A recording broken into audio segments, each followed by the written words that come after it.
Welcome to our lecture on animal behavior.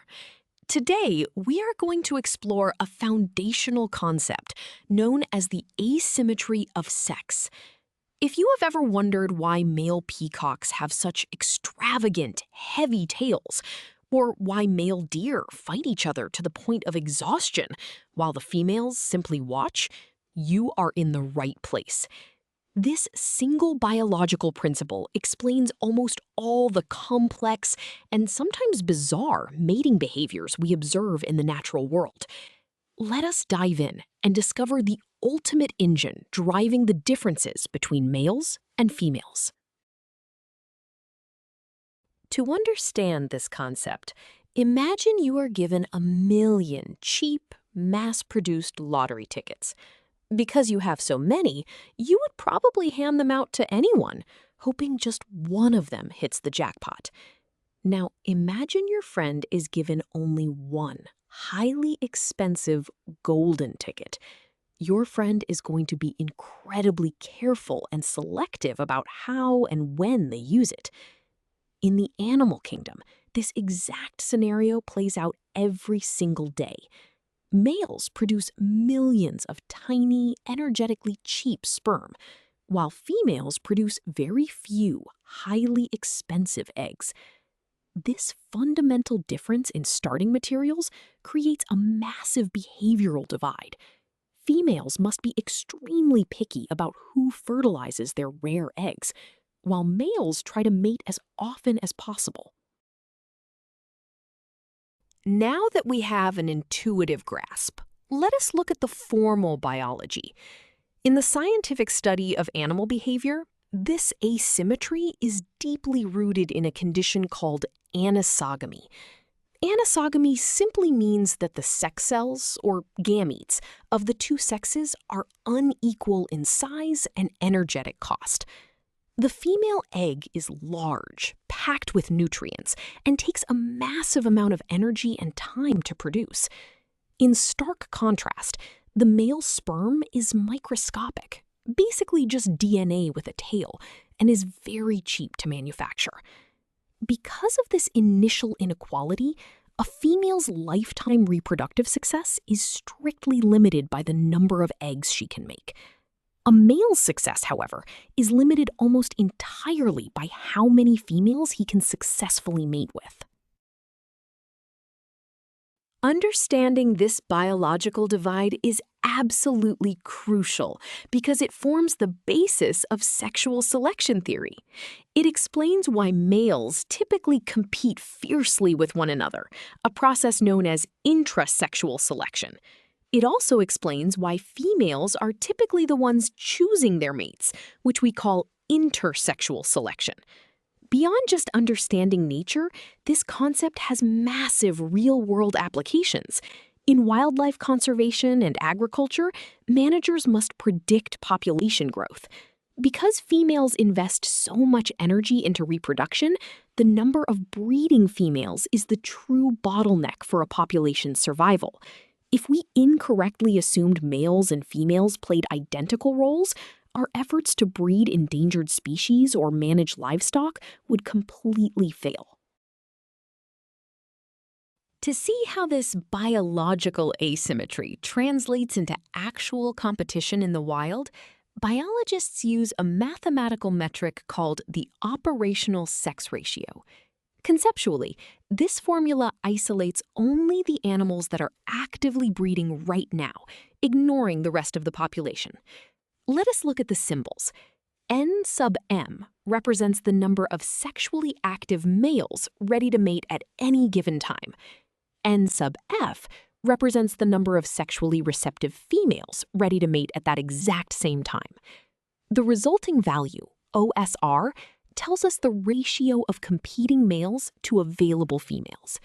When the number of active males increases while females stay the same, the OSR becomes much greater than 1, meaning male-male competition becomes incredibly fierce. If receptive females increase, the ratio drops and competition relaxes. Before we move on, let us see this formula in action with a concrete example. Imagine a pond containing exactly 100 adult male bullfrogs and 100 adult female bullfrogs. We are asked to find the intensity of competition tonight. Because females need a long time to produce their nutrient-rich eggs, only 10 females are ready to mate. Meanwhile, because sperm is cheap, all 100 males are ready. We substitute these specific numbers into our equation. We replace n sub m with 100 and n sub f with 10. By dividing the 100 active males by the 10 active females, we arrive at a final ratio of 10. Physically, this means that for every single female ready to mate, there are 10 males actively competing for her attention, perfectly illustrating the asymmetry of sex. Now that we understand how to measure competition, let us look at Bateman's principle, which mathematically models why this competition exists in the first place. This equation shows how an animal's total offspring depends on how many mates they get. RS stands for reproductive success, which is the total number of surviving offspring. M represents the number of mating partners. The Greek letter beta represents the Bateman gradient. This is the biological benefit of each new mate, or how many extra offspring you get per additional partner. Finally, C is a constant, representing the baseline offspring from the very first mating. For males, beta is usually very high, meaning more mates equals more offspring. For females, beta is usually close to 0 after the first mate. Let us apply Bateman's equation to a specific example to see how multiple matings affect males. We are given a male fruit fly that gains 4 offspring for every additional female he mates with, meaning his gradient, beta, is 4. We assume his baseline success, C, is 0.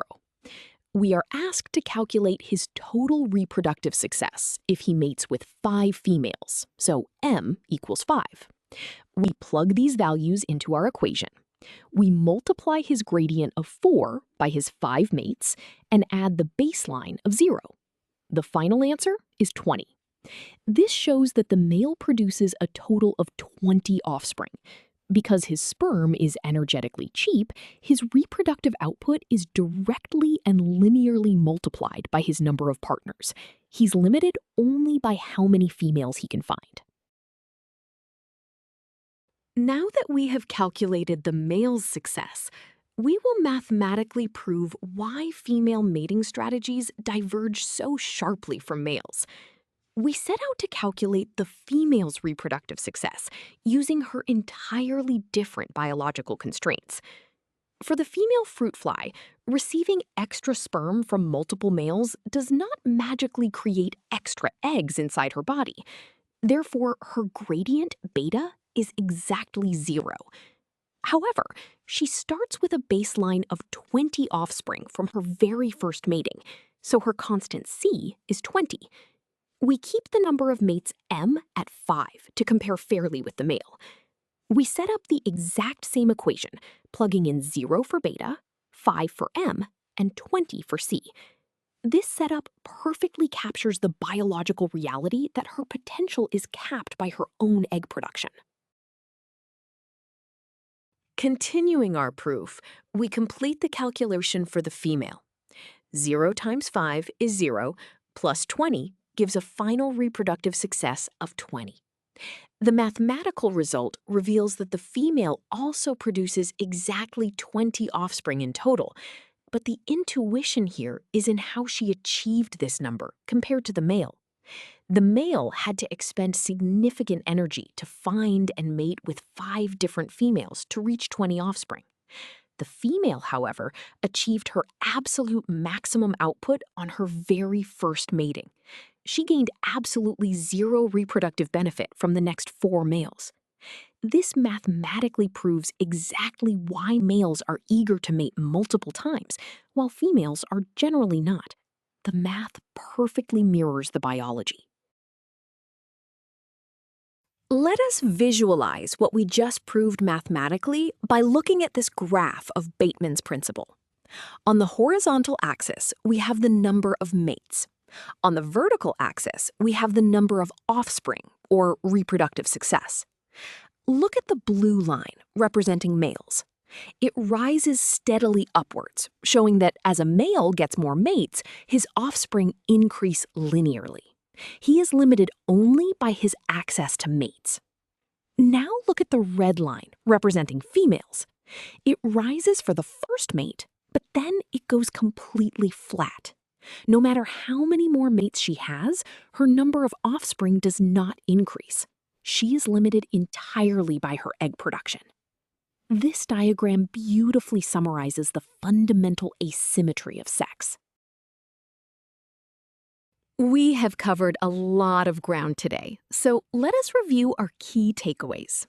First, the asymmetry of sex is the ultimate biological engine driving the differences between male and female behavior.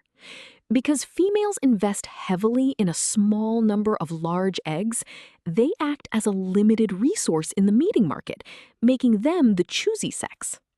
Males, producing virtually infinite and cheap sperm, must fiercely compete with one another. We learned how to measure this competition using the operational sex ratio. Finally, we used Bateman's principle to mathematically prove why males benefit from multiple partners, while females do not. You now have a deep mathematical and biological understanding of why animals behave the way they do in the wild. Excellent work today.